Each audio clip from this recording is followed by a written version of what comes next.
Good evening, folks, and welcome back to another episode of South of the Shutter Curtain. And as always, it's your boy Devin Hine, sitting across from the man, the myth, the legend, Mr. Lucas Mueller. You want to say hi to the folks, Luke? Hello, folks.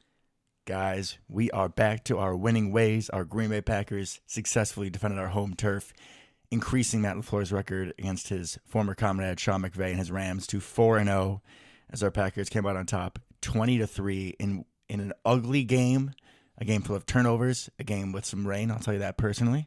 Thankfully, not feeling under the weather today. Knock on wood. Glad to hear it. But a win is a win, and I know that I'm not the only one who is absolutely ecstatic this Monday. Yeah, man, it feels good, right? Winning is nice. I understand that a lot of people out there at this point in the season were hoping that we probably wouldn't win another game, right? Tank and all that kind of stuff, but no, man, losing sucks. It is not fun. It's not fun to come on here and talk about the same problems week after week and how we lost, how we blew it, whatever. Feels good, man. Just feels great to have a victory Monday again. Amen, brother. I mean, I know, like you said, people are going to be wanting you for the tank and for a higher draft pick, but it's just too painful. You know, like ruins my whole week. I can't go on Instagram. I can't go on Reddit. I don't want to watch any football sports talk because I just can't deal with it. It throws me off completely. And hopefully today we won't be going too deep into childhood memories of TV shows. Not a great sign for the state of the Packers when we're going there. No, we have some actual legitimate football to talk about this week. Indeed we do. Speaking of actual legitimate football, shall we begin? We shall. I think, and I know it's a first because now I'm blanking on something. Give me 1 second. I think I should start praising some boys that I didn't have a whole lot of faith in. Okay. Kind of the unknown safeties. The whole nickname thing, Roro, swung and missed. But yep, big time. Well, we got J.O., we got J.J., we got Jonathan Owens, Mr. Simone Bonds himself, and Anthony Johnson Jr. J.O. had a very nice, on a blotched snap, broke through and was able to force a fumble, which is a key play in this game. And then Anthony Johnson Jr. off of a tip from Jair, who also had a nice little, He did. Not even coming out party, but like a remembrance party to remember who you are.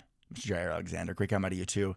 But Anthony Johnson Jr. is being right place, right time, catches it off the deflection. And it was just like, not only just those guys, but it was a lot of like the youth, the unsung heroes. McDuffie had a good game too. Yep. But those two safeties especially, we were talking about it last week, that if either of them got hurt, we'd be looking real thin. And both of those guys, I don't think we were feeling great about, but showed up, didn't play amazing, but took advantage of the opportunities they were given and did what we asked them to do. I know. I agree, but mine kind of goes off ears a little bit, so I'm just going to roll straight into my I know. I know that if you go back and play the tape from the beginning of the season, I said Anthony Johnson Jr. would start a game before the end of the year. He would be a starting safety on this team. Now, largely due to injuries, obviously, but I think he's gained himself a little bit of a leash there. I mean, it's not like we have a ton of other options, but we do have at least two other safeties that could, in theory, play. But I thought he looked pretty good, man. You gave him some credit. I think he looked pretty good. He looked serviceable. Did not look like the moment was too big. He was not overly out of position or anything like that. I thought that he played up to my expectations. Super happy for the young guy to go get his first interception, his first career start. Yeah, I mean, you definitely said that. I remember you saying that. I did say that. I felt very strongly about it. And while I wasn't the biggest fan of him, I felt like that wasn't a ridiculous prediction based upon, injury history. Both Savage and Rudy Ford have not been able to stay healthy the entire season throughout their careers. We'll see what Anthony Johnson Jr. does in weeks going forward. Could this affect how we look at the safety room in the offseason? Most definitely. I hope so, honestly. I hope so. Maybe it means that we keep him. And obviously we're keeping him. He's a rookie, so he has 3 more years left. But like, maybe you feel better about him starting at safety, and then you let Rudy Ford walk. I would be interested to see what we do with Savage. I know his contract. Yeah, it's up. But he did show a lot of steps in the leadership department. I wouldn't be surprised, and maybe that's our starting tandem safety plan going into next season. Maybe we add someone in the draft or a cheap free agent guy, but Anthony Johnson Jr. definitely turned some heads this weekend. I don't know what you're talking about. We have Zane Anderson. So I got to see him play. He gets to be, he's definitely in the plans going forward. We hung on to this dude while he was injured for weeks while we're cutting people like Justin Hollins that actually are like good football players. And we're just hanging on Zane Anderson. Won't put him on IR. Nope. He's going to eat up a roster spot We needed for him, weeks. bro. We needed him, and I got to see him play. I mean, that's a big thing, right? I mean, forget seeing Aaron Rodgers' first game or last game. I got to see Zane Anderson in person. I mean, that's pretty big deal. He did have, I believe, a nice tackle on special teams, and he got a little shout out for it on the broadcast. That was nice. I was like, hey, he exists. Saw him running around, little white lightning going on, got the clear visor. Like, that's a whole vibe. Yeah, no, he's got a great look to him. He definitely looks like a kind of a creative player for us in Madden, for sure. I would say auto-generated, personally. I wouldn't get that creative. That's a lot of effort for me. That's fair. I definitely always go visor, especially if I'm a white DB, 100%. But the clear visor, I've never seen that. And you kind of, like, in my opinion, lose the point, because the whole point of the visor is, like, they can't see where you're looking. It helps with the sun, too, but I feel like it's so they can't see where you're looking. I honestly don't know why people wear visors, so. And if it's clear, that doesn't do anything. They can see where you're looking, Zane. I don't know, bro. But it was nice to see him actually do something. It was. Happy with him to see him on defense, because that might have been a different story. He might have been a little more disappointed. But Agreed. For what we kept him for, like you said, through all the injuries and letting people go and the roster shuffle, we kept this dude around for some reason. And if he would have whiffed on special teams, I'd have been pretty It upset. would have been rough. Maybe he's just truly Down Levitt's heir apparent, more athletic and younger. I would love that, because you know what that also means is that Down Levitt leaves. Yeah. Down Levitt is gone, which I would not mind. I would sleep better at night. Yeah, I'm fine with that. Guaranteed. All right, where do you want to start today? Offense? Yeah, let's do it. All right, Let's do it. First play we're going to talk about on offense is probably your favorite play of the game. Oh, boy. I mean, it was about time that we got a little Matt LaFleur creativity up in here. You have it's like a fake double screen. It's a quick screen to the left, and then it's like a 360 screen to the other way where you have like the slow developing pulling blocks. And it's out of pony package, so we got both running backs both in there. backs. And it looked textbook like one of our stupid slow screens that It did. You know, That A.J. Dillon's can get caught for a negative 1 yard or something. and Yep. 3 or 4 Rams pulled right up to A.J. Dillon to tackle him. Guess what, though? That wasn't a play call. It was a seam to Luke Musgrave, who somehow caught the ball and didn't fall down until the end zone. I would, slight caveat, he did have a wobble. He did wobble, but he wobbled his way. I'm so proud of him. I'm so proud of him for catching the ball and then running more or less straight into the end zone. It was a thing of beauty and showed off his wheels a little bit, at least on the broadcast. Looked pretty quick. Yeah, a little hop in his step, a little bit of agility there too. You know, taking the angle, making someone not completely miss, but just to get to the end zone. Yeah. Lambeau went crazy. Everyone was super excited. I would have to. I was so excited at home. That was an awesome play. Love the play design. LaFleur talked about in his press conference afterwards. That's ripped straight from Kyle Shanahan's playbook. Yep. Drawn up to Kittle. They've run it a couple times. Gorgeous play. Loved the execution of it for us. Thought we did a really nice job. That's kind of you got to put a lot of trust in your guys for that kind of play. When you're playing Aaron Donald, who always plays terrible against us, which is awesome, by the way. But to essentially put your back to him, like not once but twice, on a double fake screen, you got a lot of faith that everybody's going to do their job and do a good job of it to give you time for that kind of. It's a super long developing play, and thank God it worked. Yeah, that would have been one that he would have had to definitely answer to. Yeah. If it didn't. And like you said, it's super long developing with how those screenplays have gone. Even just getting the ball off there was a little bit of a miracle. But beautiful execution. That wasn't the only play of LaFleur that we saw that we were impressed by. Or Musgrave, actually. You had the Jaden Reed reverse, where I believe it was Josh Myers. Oh, yeah, he led block. And pulled. And Josiah. Leading the way, leading to glory bouquet, but actually, though, like real shout out, both of them hit their blocks perfectly. Yeah, no, really nice job, especially out in space. Not an easy thing to do. I think this game, we saw a lot of the pin and pull. We saw a lot of counter traps. We saw our linemen actually being able to lead block and execute when they're moving. That probably helps. We didn't see any Royce Newman, but even Josiah was hitting his blocks.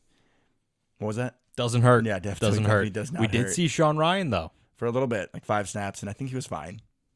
They didn't call him out on the broadcast. That's always a good sign. And when you're an offensive lineman and you're only being called out for just entering the game, like that's a wonderful sign. 100% it is. So, yeah, I thought really interesting. like I just mentioned, Luke Musgrave had a really nice deep crossing route, which we've been calling for more of constantly on this show. Really nice. Love put it maybe a little high, so he kind of had to jump up for it. And then he immediately caught the ball, fell down, slid out of bounds, which I've made fun of Luke a lot for his inability to do anything after he catches the football. Luke crime. Yeah, it really is. But all of that goes away if we just let him catch the ball further down the field. Because then when he falls down, no one cares. It's a 20-yard gain. Cool. Love it. So really love that play. I want to see a lot more of that type of stuff going forward. Utilize his speed across the field. Obviously, we saw it on that touchdown where he kind of had to elude a defender and sprint to the end zone. He looked good. We were finally utilizing Luke Musgrave in the ways that I think we should. And speaking of utilizing people properly, I mean, if you thought this game looked a little different, looked like Chicago again, it's because it did. Because Aaron Jones, 20 rushes, 73 yards. The yards per carry, not amazing, but the fact that we kept giving it to him, and you saw, it should go for 1 or 2, and it goes for 3, 4, 5. Like, that's the Aaron Jones effect. And then the play action works. Like, the offense was just, it wasn't perfect. We showed some turnovers, right, but it was definitely looking like an actual NFL offense as opposed to what we've seen in the past few weeks. Completely agree. And I think, to your point, Aaron Jones, the usage needs to be there to make this offense run, right? And I get that he's been injured, and so we can't necessarily put him out there as much as we would like, and we're very cautious with injuries and all that. But just him out on the field, the offense moves, right? And almost more importantly than the usage was we gave him the football at the 3-yard line. We didn't just run out of shotgun A.J. Dillon straight up the middle. We gave him the ball at the 3-yard line, and guess what he did? He scored. He does what Aaron Jones does, is he wiggles and finds a way. Completely agree. And I think, I forgot who mentioned this, but I was watching sometime yesterday. It was during one of the pregame, postgame, whatever, and they kind of brought this up, and it's like the running at the goal line, power is great, right? Vision is better. Because you just need to be able to see the hole, squirt through it. You don't have to be the biggest guy in the world to do this. Aaron Jones has proven. I mean, a couple of years ago, I think he led the NFL in goal line touchdowns. It's because he has phenomenal vision. He sees the little crease, just squirts on through. That's a weapon. We don't need A.J. Dillon at the goal line. I'm glad we finally got out of that habit. When A.J. Dillon was in his prime, was it rookie or year 2? No, but I mean, like when we were really feeling good about him as a power back, I remember originally cringing when I would see that Aaron Jones was in goal line as opposed to A.J. Dillon. You're right with that typical thought of get the power back in, let him power somebody over. But if you can just avoid the defender with your vision, you can just step into the proper hole. You have that vision. Doesn't matter, man. Me or you could run that through. And the speed and acceleration to get to the hole, because that trips up A.J. Dillon a lot, I feel like.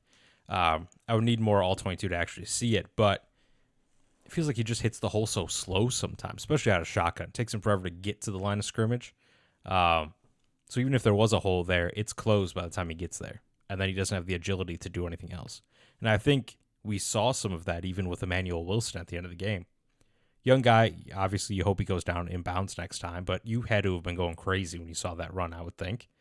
Oh, yeah, I mean, a little 31-yard scamper. How can you not? And what did he do? He bounced it, used his vision, and then, oh my God, the guy can actually run, unlike A.J. Dillon. I feel bad. I feel like I'm just ragging on A.J. Dillon every single game now, and he played pretty decent. But, that's the explosion we need once in a while, right? You need the threat of that. You need the extra gear that A.J. Dillon just unfortunately doesn't have.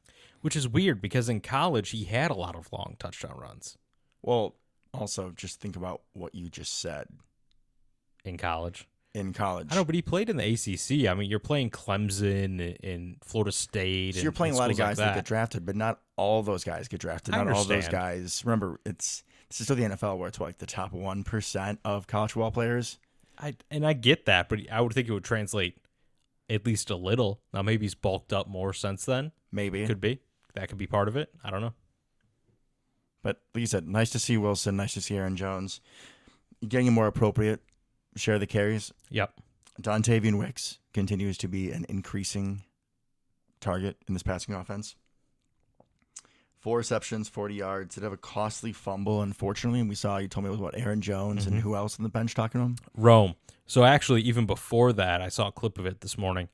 As Wicks was leaving the field, He had his head down, like literally he was kind of like looking at the ground as he's walking out the field. Aaron Jones walks up to him, takes him by the face mask, and lifts his helmet up. Good. Like, no, you're not looking down. Look up. Like, you're fine. And then when he got to the sideline, Aaron Jones was sitting on the bench next to him, had his arm around him. Romeo came over, sat down on the other side of him, put his arm around him. They're both clearly talking the young man up. There was a few times in this game where you could see Aaron Jones' veteran leadership come through. It was in, I believe, the 2-minute drill. Like Jaden Reed caught a short pass, and then Aaron Jones runs over, helps him get up, gets the ball back in set.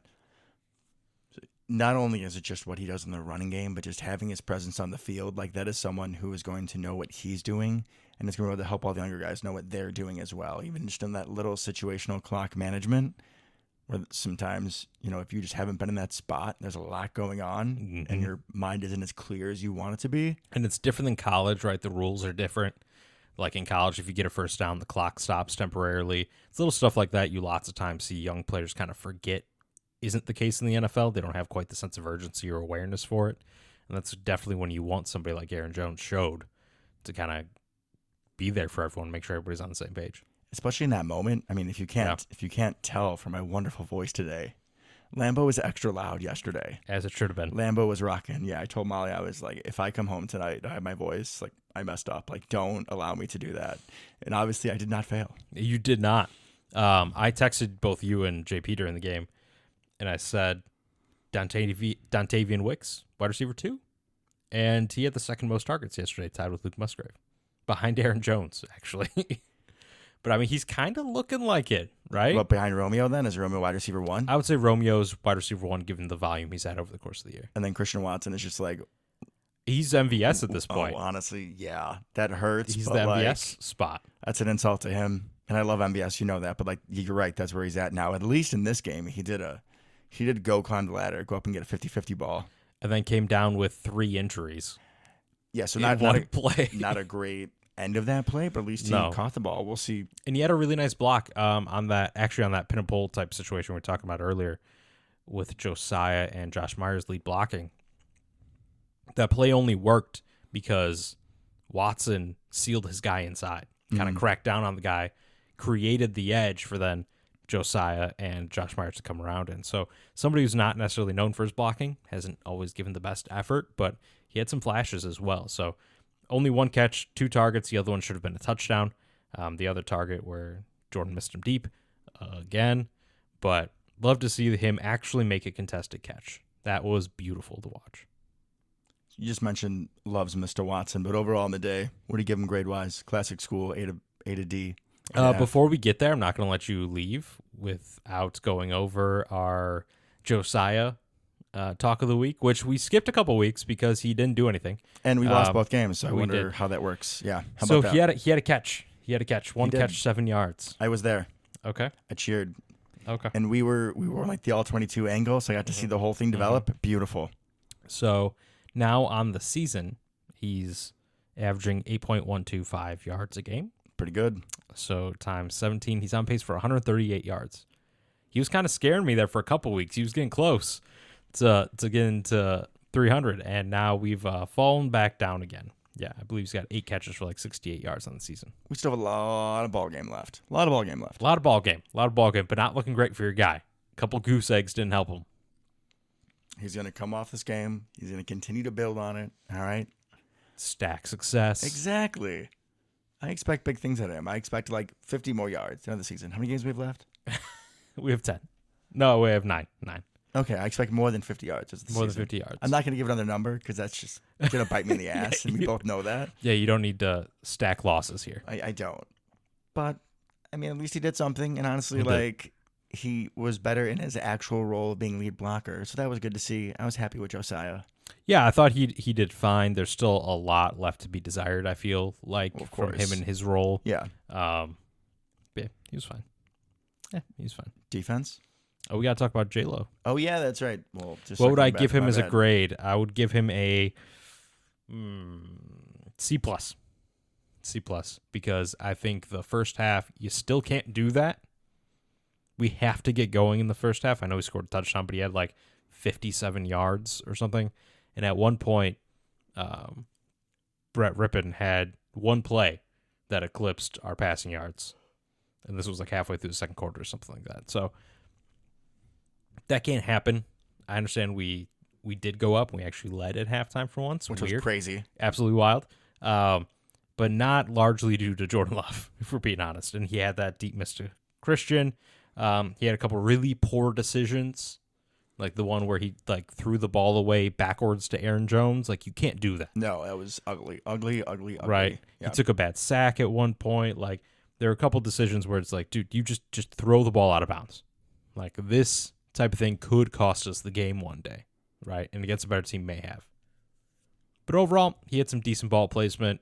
The throw to Wicks, where Wicks fumbled, was okay, right? There's some where they were receptions, but the ball should have been placed better, which I'm not going to ding him too much for, but that's kind of a common thing at this point. He had good presence, I felt like. He was pretty decent in the pocket overall. So, C+. I think he did good with some flashes. Or, I should say, like, meh, with some flashes. It felt like a comparable game to Atlanta, honestly. Yeah, I'd agree. Where, like, you're feeling decent about it. I'd probably go B-. I'm not going to repeat all the beautiful analysis you just had, sir, because that's your job on the show. But I'll go B-. I was pretty happy with what I saw, but we still have the nagging accuracy issues, which I don't really have an answer for still at this point. No, I was glad he went 20-26. So that, you're happy Feels about pretty that. good, yeah. You're happy about that. He's usually close to like 50% completion, Yes, so that's much better. But I feel like he leaves a lot of yards on the table with his accuracy issues at the moment. Like, he totally does. If that ball, even to Musgrave, is a little bit lower, maybe Musgrave, well, it's Musgrave, so probably not. But maybe he can catch it, turn the corner. The ball's a little bit better to Wicks on that play where Wicks then fumbles, which is 100% on Wicks. Yep. Maybe he can catch the ball, turn the corner. Like, we're missing a lot of that yak yards after catch because of ball placement. Now, there are other times where some of those, like, deep comebacks, like Romeo had one, I think he might have had two, where the ball is low and Rome caught it, like, right at the sticks. No, that's good.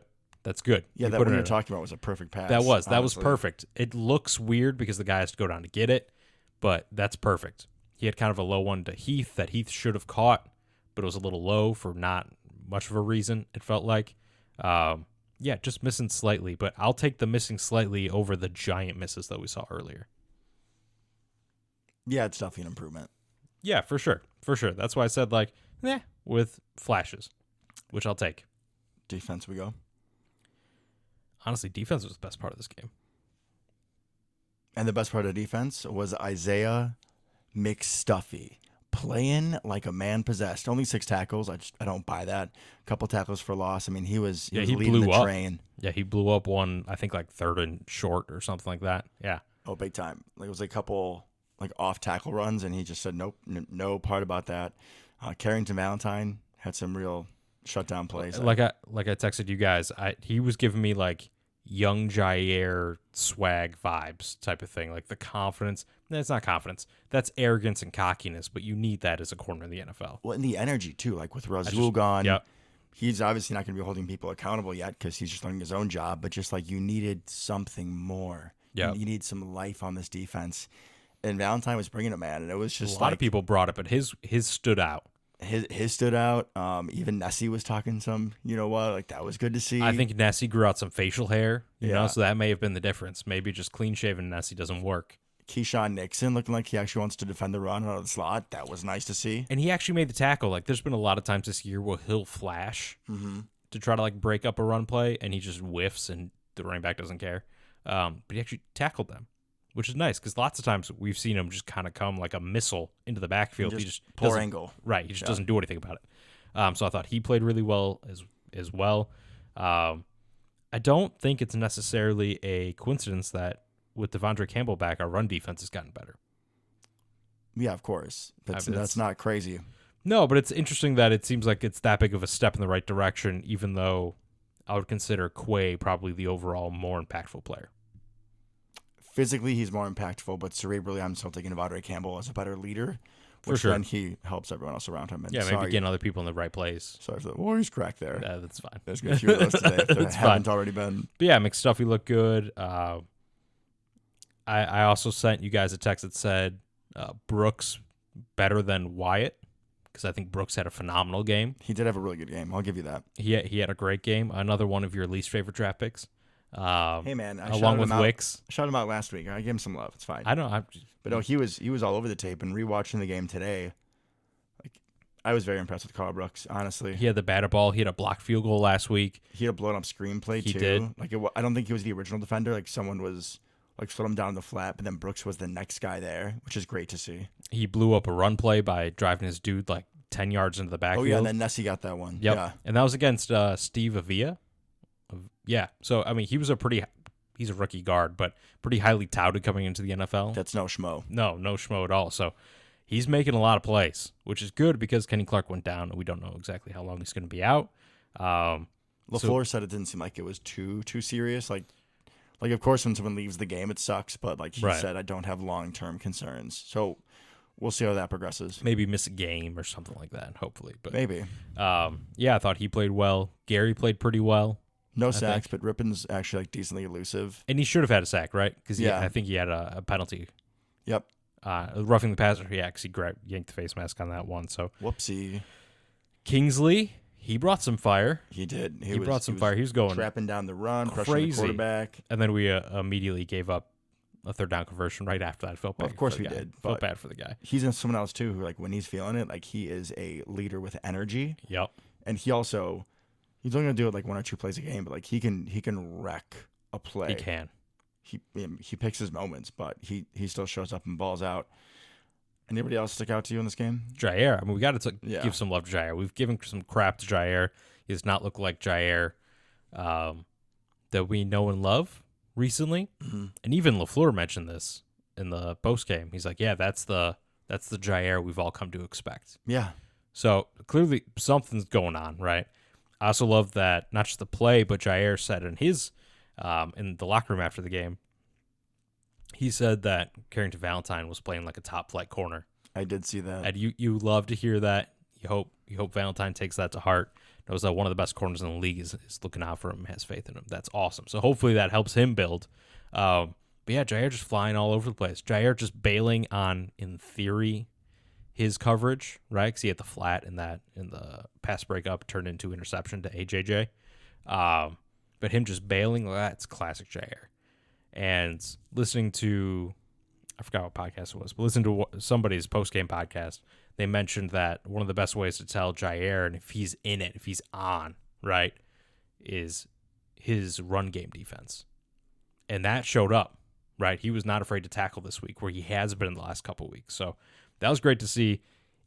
He was back at this point. He had a dropped interception on kind of the diving towards the sideline. Still just hell of an effort play. Like 100%. It's a very small 100%. chance to get there, but the fact that he's taking it, like you said, are there questions if he takes games or plays off? Those questions are there, but we didn't see it Sunday. No, he was in. And the fact that we started all but 2 backups, Jair and Nixon are the only 2 that started week 1, right? Campbell, and that's it. Yeah. Well, I mean secondary-wise. Oh, yeah, totally. It's just those 2. So new safeties, new outside corner, everything, right? And super. I mean, you're starting 2 super 7th-round picks and an undrafted Nixon. I know he's been in the league for a little bit, but just not But he hasn't actually like played defense much. not a whole lot of money in that room. No. And those guys balled out. To shut down Puka and Cup, essentially, like even with a backup quarterback, you're afraid of what those 2 are going to do to essentially all rookie secondary. They'll still make people look stupid. 100%. So phenomenal job, I think, by the defense. And people are going to talk about backup quarterback. You still got to do your job. And we have lost plenty of games to really terrible quarterbacks before because the defense didn't step up. Yeah, if you would have told me that we just sat back and cover 4 and didn't apply pressure and didn't watch the game, you told me we lost, I would have believed it. Yeah. Like, that was not an unforeseeable outcome in this game. If the boys didn't show up, if Joe Barry, I mean, he didn't call the best game in the world, but I did see man on Cooper Kupp with Jair a few more times. And overall, I thought he put the young players in a position to succeed. I was pretty happy with him. Just one final thing on Valentine, because I remember the stat. They threw at him 7 times, 0 completions, negative 10 passing yards, because one of those turned into a sack. Well done, Carrington. Yeah, absolutely beautiful. Nicely done. AJJ, just great job in the secondary. for going up against a loaded receiving core. Wearing 36, man. We've been saying it for a while. You had to do something. You got to and be welcome, good, man. Welcome. If you're taking Nick Collins' number, you have to be good. Now, that's not the mortgage. That's just rent. Yep. So you got to keep paying it. But I like what I see, son. I like what I see. So far, cannot complain. Anything else about this game you want to talk about? I mean, Carlson missed a kick, unfortunately. He did, but rainy. It's going to happen. It's rainy. He's a rookie. He's not going to be perfect, right? If he starts missing a kick every single week, we may have a problem, but we're fine. Keyshawn had a good return. Keyshawn looked good. I was just going to say with Carlson, I think every time that he's missed in a game, he's come back and made one or two more. So Absolutely. Very good response. So even if it's a short kick, I'm glad that we're giving him the opportunity, because I forgot which game it was, maybe the Raiders game, where we clearly gave him the opportunity after his missed field goal. But he's nailing him. He's taking advantage, so good job there. Yeah, Keyshawn, though, like you were saying, on that one kick return, it was weird because I think he must have turned it back because there was no blockers in the convoy, but it looked like a Keyshawn return from last year. Like, he had a spark. You could feel the speed. You could feel the explosion. Even Jane Reed had a nice punt return. He did. Jane Reed faking like he was gonna fair catch it almost. Like he caught it and walked. Yeah, he didn't go anywhere. Like a little Devin Hester-esque, honestly. Didn't quite take it to the house, but it was still like a 20-yard return or something. And real quick, I don't remember if we brought this up before, but I've seen a lot and heard a lot of people ask, why doesn't Keyshawn return all the punts? Because we do have him return punts sometimes, but why doesn't he return all the punts? I think Jaden Reed is more a natural punt returner. Well, I think the answer is because Keyshawn just busts his butt for however many plays on defense. That too, yeah. And now the quality of return is going to be less because he's tired. Correct. Exactly. Kind of both of those, I think. So you have to kind of pick and choose your spots. Clearly, when we've been down this year, we're trying to get a spark, we'd put him back there. But otherwise, yeah, Jane Reed's a good returner. So just let him return, and then if you want a little bit higher upside once in a while, then throw him back there. But yeah, dude's tired. He's just been on the field for however long, busting his butt, playing like a madman. So good job return game. For sure. On to Pittsburgh. On to Pittsburgh, man. This is going to be interesting. Are we going there? Or are they coming here? They're coming here. Really? Wait, what? I believe so. 3 straight home games? Dang. Yeah, but we started with a ton of road games. That's why. True. So the 5-3, Kenny Pickett led Pittsburgh Steelers. 5-3. I know. And their offense is very anemic. They just beat. Ooh, at Pittsburgh. My bad. Yeah, that makes more sense. They just beat the red hot. Was 1-0 Will Levis at 16-0 or that was a good game. 16-20. It was a fun game. Nice old school hard nosed football matchup between Tomlin's Steelers and Vrabel's Titans. Both guys, they just have that old school mentality, look at football a different way. But their teams, I feel like, really do embody their personalities. You got guys that are going to hit hard. I mean, the Titans have a ridiculous number of rookies and undrafted players. It's 20 or 30 have seen snaps. Pittsburgh, it's kind of back to being what they used to be. There were a few years with Ben and Bell and AB that it was definitely more of the offense with the killer bees. Yeah. Now we're back to traditional Pittsburgh Steeler football. Everyone knows about TJ Watt and the Kevin King pick. We're not going to go back there today. But on the other side, you got Alex Highsmith, who I think is top 5 in the league in pressures because he's a hell of an athlete, but also what they do, all the planning that offensive lines have to do against TJ Watt. He's a problem. You got the Keanu Benton kid out of Wisconsin. He's looking good. I don't know if Cam Hayward is hurt again. I think he just came back. Little Joey Porter. I mean, Montravius Adams is balling out for them. Packer. Yeah, we never saw that. Never. No, we didn't. It was like Josiah level production, and then he left, and now he's good. How does that work? Right. I just don't get it. On offense, Pittsburgh is a nice passing game. Oh, hold on. Oh, Minkah Fitzpatrick. Phenomenal. Dog. He's so good. The corpse of Patrick Peterson, not a dog, who was honestly, dude, tackling people in this game. He was getting beat, and he was straight up mugging people to not get beat. And I'm talking like Kyle Phillips or Nick Westbrook-Akine. Oh, no. Out of the slot, 6 yards in. I'm not talking a go route, and you just got burnt. No. So you know what we need to do? Nothing but Christian Watson on Peterson. I would love that if we can do that somehow. I mean, Christian Watson, Romeo Doubs, First, he's got to be healthy. And any of those guys, I feel could cook Patrick Peterson, especially though. I don't know if you said it. I don't know if you thought about when you said it, but the Christian Watson one. Because if we forget when Christian Watson had that drop against Minnesota, who was quote unquote covering him. Patrick Peterson was assigned to him, but there was nobody covering him except for maybe Christian Watson's demons for catching that first ball. Exactly why I want him out there. That would be glorious. But Pittsburgh's defense, like Luke reminded me, by including Minka Fitzpatrick, they got a whole bunch of studs. Yep. And then offensively, it's just kind of like someone do something. Now it got a little bit better. It did. You don't really like Najee, and Jalen Warren Najee is like a better AJ Dillon. I don't even know if he's better, honestly. Yeah, you've hated him, bro. Those two should race.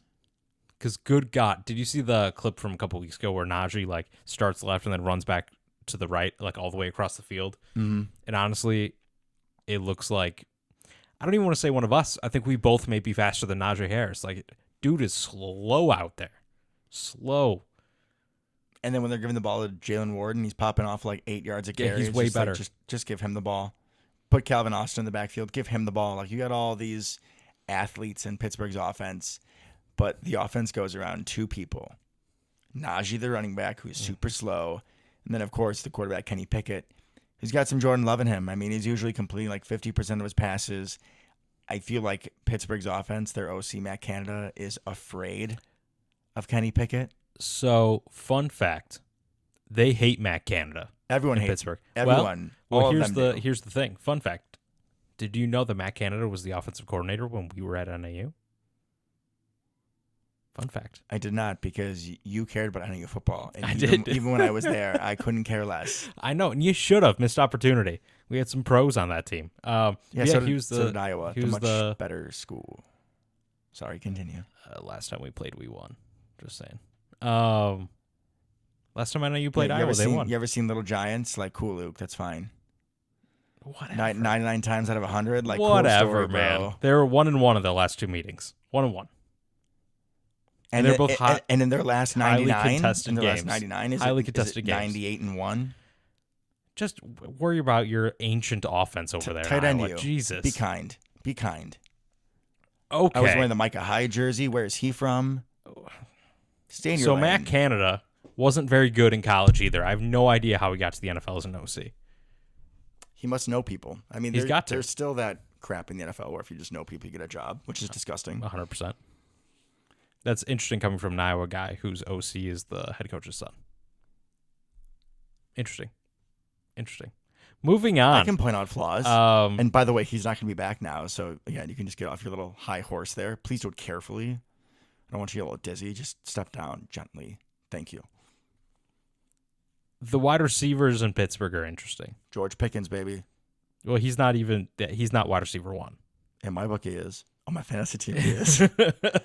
Deontay Johnson. Deontay Johnson's wide receiver one. That dude's a target hog. Oh yeah, he just gets open. Target hog. He's gonna be an issue.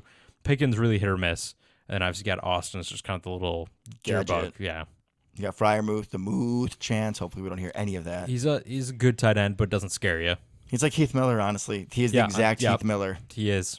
Where he's gonna catch a 15-yard pass, maybe get 1 or 2 more yards, and go down. Yep. He's not going to fall down like Luke Musgrave, but he's not going to go break 10 tackles. Correct. He's just moderately quick enough. Yeah, he's fine. He's fine. You're not mad if he's your starting tight end. No, he's just not. You're not going to game plan. He's not Kelsey or Kittle. No, definitely not that level. It's going to be interesting. I'm hoping that this isn't a puke fest between the inconsistent at points Jordan Love and Kenny Pickett, who again just does not. It just doesn't look like he has it. Kenny Pickett, I heard someone saying this past week, he's almost got some Tebow in him. No, seriously, because he will be terrible for like 95% of the game, and then they need to drive late, and he somehow can get like 4 or 5 passes together. Usually one of them is nearly a pick six that like it's on an out route or something, he throws it late, and somehow it just gets through. But man, oh man, I mean, I think it's the double gloves. Double gloves wouldn't help. Yeah. I couldn't do that. No. It's a terrible look for a quarterback. I feel slippery and uncomfortable just like watching it. Yeah, I don't like it. Mm-mm. I don't like it. It's because he's got tiny hands. Very true. Yeah, they don't really scare me. Yeah, I was gonna say I don't know if we're just like feeling really hot off that win and just like having like rewatching all the guys in the locker room be all excited and getting a high five Packer people like the whole way out, because I was definitely doing that. Oh, I have no doubt. I think part of it is because I don't understand how the Steelers are 5-3. In their 5 wins, they've been outgained every single game. You want to That's know weird. how? Do you want to know their best offense is not by people that play offense. Yeah, It was the Cleveland game I was watching, and literally T.J. Watt and Alex Highsmith just like won them the game. yeah. I mean, that's going to be our problem, right? Yeah, short passes.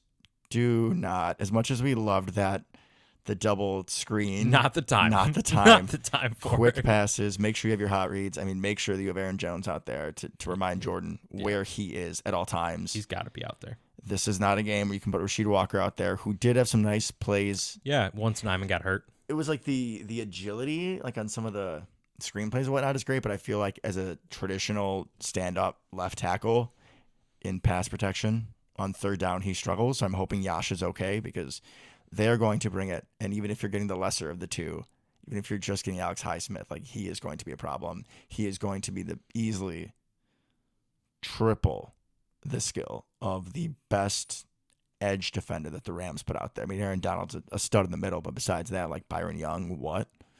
And Byron Young's not bad. And Aaron Donald isn't playing nose tackle. You know, he's playing D. He was up against in the guard tackle gap most of the game, but No, but I'm just saying, like on the edge, like this is going Yeah. to be a very big test on both ends. I mean, for Zach Tom Agreed. too, who's played very well, it'll just be who can hold up more.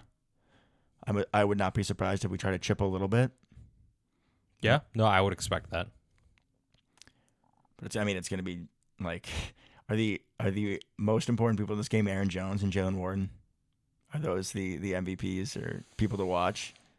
So I would I'd say say it if- comes down. If Pickens does something crazy, because he'll do that, he'll just like pull some crazy crap out of nowhere off a Kenny Pickett prayer. And That could be a problem. yeah, and Pickett has shown that he will throw it up to Pickens, and I just don't know, what the matchups are. Obviously, we don't go a whole lot of man, No. but ideally, like, I guess it's Carrington Valentine on his side because Deontay Johnson's a much better athlete, so you want to have Jair on him. So it'd be another game where it'd be nice to have Rasul back, but it doesn't quite work like that. No, it does not. And we didn't see any Roro, which was Nope. okay because Carrington Valentine balled out, but just from a size perspective, it'd be nice to have someone. I mean, Valentine isn't small, but he's what, 6 flat? Yeah, he's bigger than Jair. Is he? A little bit. Okay. Jair's like 5'10", 5'11". Well, I mean, you got him, and then you'll have Anthony Johnson Jr. playing, ball hawk in the middle of the field, so we should be okay. I mean, if he is Nick Collins reincarnate, he had some good games against the Steelers. He definitely did. I mean, he had the play of his career against Pittsburgh. He did in the Super Bowl. Just coming over like a center fielder. Oh, iconic. Miss that man. Brother. Miss that man. Honestly, though, Nick Collins wasn't that big either. No. Like Anthony Johnson Jr. honestly kind of looks like him a little bit. Little bit. The visor of the 36, the height, and like the frame as a whole. Not like chunky, but just like built well. Yeah, a little thick. A little thick, but not in a Yeah. bad way. I agree. So, I mean, it's going to be a fun game. It's nice that this isn't like the Chiefs, Thank God. because we're going to have some games coming up where it's like, yeah, there's probably very little chance that we win. But this Yeah, is we got one a- that we got I a think tough one. is pretty winnable. I would agree. This is definitely one you circle like, okay, we got a chance. Anything else you want to cover for this one? Not really. Not really. I think that's about it. It's just great to bask in a win, you know? It is, man. It feels really good. It feels really good, and I hope everyone listening feels just as good. And at Lambeau, dude, the energy was great. We sat by some season ticket holders, Nice. and I don't know if they're doing it sarcastically. I would assume so, but after every first down, they're like, Packers going to the Super Bowl. And this may or may not surprise you. I was all for that. Shocking. I was jumping up and down, all for it. Some Rams fans were sitting by us, and one of them was trying to tell me that one of those guys there was the quarterback coach who was sitting with us literally in the nosebleeds. And I was like, I'm going to take the under on Yeah, that. But, unlikely, sir. yeah, but you do you there, bud. That's a fun drunk lie to have to strangers that you're never going to see again, but whatever. You do you, man. Everyone was pretty friendly. Yeah, it was a great time. It was great to be at Lambeau with good energy. Everyone was chill. Yeah, it was wonderful, and I'm hoping that the good vibes can continue in future weeks. Here's hoping. All right, man. Until next time, Till next time, go Pack, go. go Pack, go.